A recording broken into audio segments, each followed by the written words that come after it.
काल अचानक विचार आला की चला आता मैत्रिणीसोबत एक छोटीशी ट्रिप तर झालीच पाहिजे। मग काय दुसऱ्या दिवशी सकाळी लवकर उठले आणि सगळ्यात अगोदर ना मनूच्या स्नॅक्सची तयारी केली।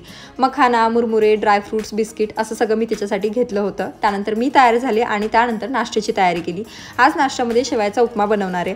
छोटी मोठी ट्रिप असू देत किंवा जगातला कुठलाही कोपरा असू देत, आपल्याला घरातली कामं तर करूनच जावी लागतात। मग काय नाश्ता बनवला आणि त्यानंतर आम्ही सगळे घराच्या बाहेर पडलो। तर आज आम्ही जाणार होतो मेहर रिट्रीटला। याबद्दल लॉंग व्हिडिओसुद्धा मी पोस्ट केलेला आहे, तो सुद्धा तुम्ही माझ्या यूट्यूब चॅनलवरती नक्की एकदा चेकआउट करा। आमच्यासोबत इथे पल्लवी सुद्धा आहे, ती ऑलरेडी आलेली होती। ब्रेकफास्ट मस्त केला आणि त्यानंतर अनलिमिटेड असा शुगरकेन ज्यूस घेतला, जो की खूपच जास्त गोड होता। म्हणून सुद्धा अशी शुगरकेनच्या ज्यूस सारखी गोडगोड अशी तयार झाली होती। त्यानंतर सगळ्यांनी मिळून बोटिंग केलं आणि त्यानंतर मनूला आणि मनूच्या पप्पाला जायचं होतं स्विमिंगसाठी, म्हणून हे दोघंही तयार झाले आणि ते गेले स्विमिंगसाठी।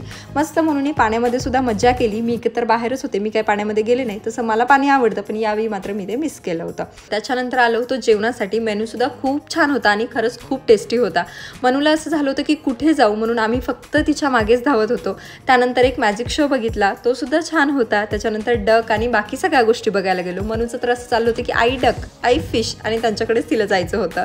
त्यानंतर गेलो होतो ह्या पक्ष्यांकडे, जिथे काही चिमण्या होत्या कलरफुल किंवा काही पोपट होते, ज्यांना असे दाणे खाऊ घालायचे होते, आणि खरंच हा सुद्धा आमचा पहिलाच एक्सपिरियन्स होता। त्यानंतर गेलो होतो हुरडा पार्टीसाठी। हुरडा एकदमच ओके होता, पण ठीक आहे, सगळ्यांनी मिळून आम्ही तिथे बसून छान एन्जॉय केलं आणि अशा मावळत्या सूर्यासोबत ना आजच्या दिवसाचा शेवट झाला। चला भेटू नेक्स्ट व्लॉगमध्ये, बाय।